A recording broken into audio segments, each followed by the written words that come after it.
You know, guys, the more things change, the more they remain the same. Back when I started seriously playing Football Manager, this is back in the pandemics. This would be, late 2020. I watched a bunch of videos on YouTube, and I followed what people were doing to scout themselves and how they were choosing the right players to bring in to be trialists, or how they would choose which players to send their scouts to go see. And I loved it. You could pick any player from anywhere in the world, and there was a little bit of advice here and there, and people would tell secrets that they came up with, like what attribute was important to look at. And one thing I remember doing back in those days was looking at determination, which is the thing that a lot of YouTubers at the time swore up and down was really, really important. Now, I know after doing research and after looking at a lot of what happens in Football Manager that determination is indeed important. If you've ever played with a team of a bunch of low determination players, you'll figure that out pretty quickly. But is it really the most important attribute in the game? If you're interested in winning, is that the thing you want to look at? If you're interested in finding a good young player, should you only look at his determination level? Should you be looking at all at his work rate or at his natural fitness? Right? Should you be looking at finishing for strikers, which is what a lot of people talk about? Should you look at what the long shots rating is? And then the other big question that I've always had is, all of these ratings change over time, especially if you're using a good training schedule. At what point do you say, this young player is good enough as he is because I know he'll get marginally better as time goes on? Well, we're going to answer at least one of those questions here today. This is once again thanks to FM Arena.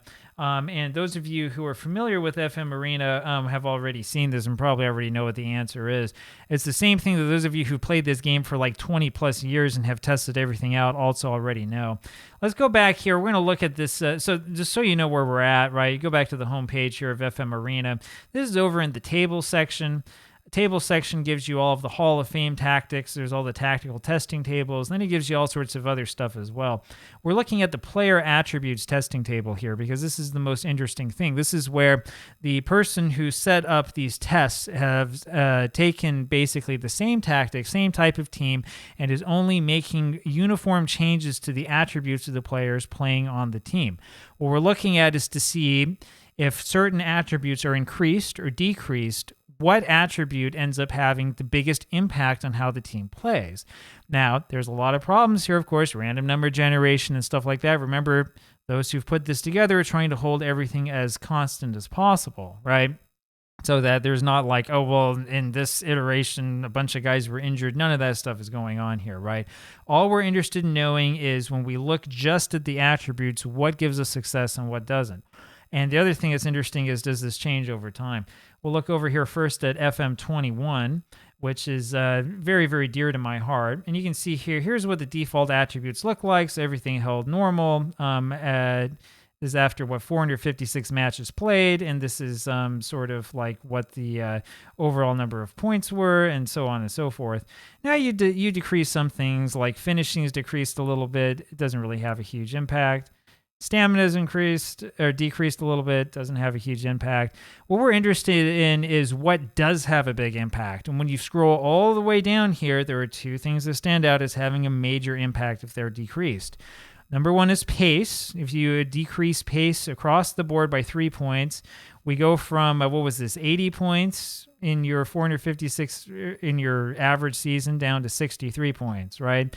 And then acceleration, you go down to 64 points. And it has a very, very major impact on how the players play together. Pace and acceleration are the things that make the big difference as to whether you win or lose. All right, that's FM21. Let's go take a look here at FM22 and see if we see a similar thing. Here we have 912 matches as part of the sample. So the default attributes, this is again over an average season of 38 matches. You have 63 points using just default everything. So decrease, this time we're decreasing everything by 4 points. So off the ball is decreased by 4 points. It doesn't really have much of a difference. So instead, what if they're all shorter? Also doesn't have much of a difference. And yeah, I know about, the Zealand testing, or we're going to make everybody a giant and stuff. It kind of has a difference, but not that much of one. Again, we go over here to the end, and what do we see at the end again? The same thing that we just saw. Acceleration decreased by an average of 4 points across everybody, takes them down to 39 points from 63 over 38 matches on average. And then pace also will bring you down to 40 points. This is extremely significant. I don't need to point this out, right? Like, we're talking about a 10-point difference between pace and conditions going down. Conditioning is what I guess, yes, going down from peak to fair, right? So losing out on acceleration and pace by only 4 attribute points is bigger than playing all of your players like tired every match, right? That's how important in FM22 pace and acceleration were, right? That's 2 versions of Football Manager. Now let's look at the one that I'm still playing with, FM23. Since we know that Football Manager changes a lot from version to version, right? This should be different.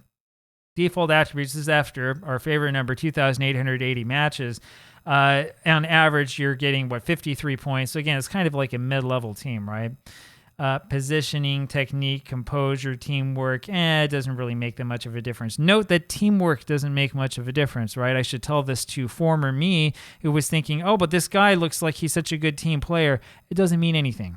It doesn't mean anything in the game. What means stuff? Pace. Decrease pace by 4 points and you're down to 28 points on average in your 38-match season.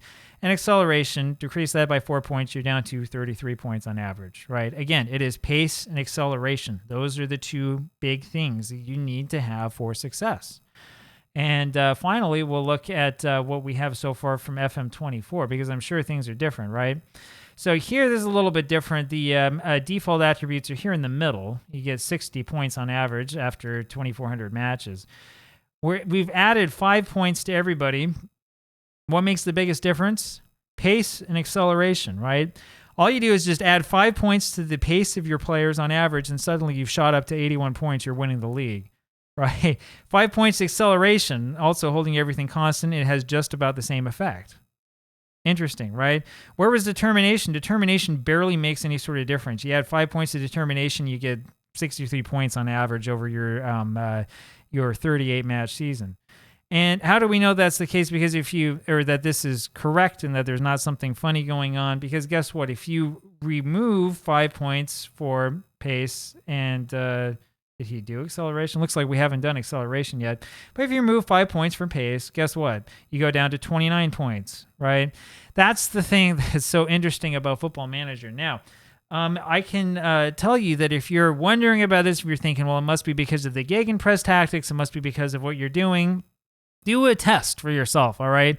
Go out, have a season, and instead of playing with whatever players are on your team, sell them all and go buy a bunch of players who have really poor pace and really poor acceleration and see what happens, right? Go out there and just get the slowest players you possibly can and play through a full season and try to make everything else like perfect and the way it should be and see what happens.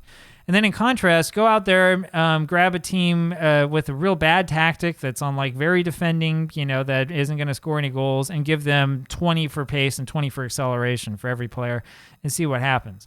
What you're going to learn is the thing that I've been learning kind of the hard way, which is that really Football Manager is the game of pace and acceleration. And it's been this way for years, and it will probably be this way in the future. If you've ever wondered why it is that young players in Football Manager seem to be overpowered and older players tend to fall off a cliff, it's because of pace and acceleration. Older players tend not to have pace or acceleration, whereas younger players have a little bit more of it by nature, right? That decreases over time. That's realistic, right? The match engine is written so that players who are faster and players who are able to get up to speed quickly are overpowered. If you watch my current save, that is exactly the transfer philosophy that I have. More than anything else, I'm looking into pace and acceleration. Now, I still don't like guys who are injury prone. I don't like guys who are inconsistent. I don't like guys who hate big matches, right? We're going to try to get rid of that stuff as much as we can. But what's most important to me is pace and acceleration, because I want to test this out and see if this is true. If I can have a team of nobodies and we can beat the best players in the world just with pace and acceleration, right? So there you have it. I'm not 100% certain that I understand why this is the case, but I know that it is the case and that this is the way the Football Manager has been created. So if you've got a lower league side and you're trying to play it the real way and you're like scratching your head trying to figure out what you can do to get better, get faster players. Get players who have better acceleration and better pace, and you'll do better. That's it. That's the way that it works. Anyway, there you have it. I'll talk with you tomorrow with a little bit more. Bye-bye.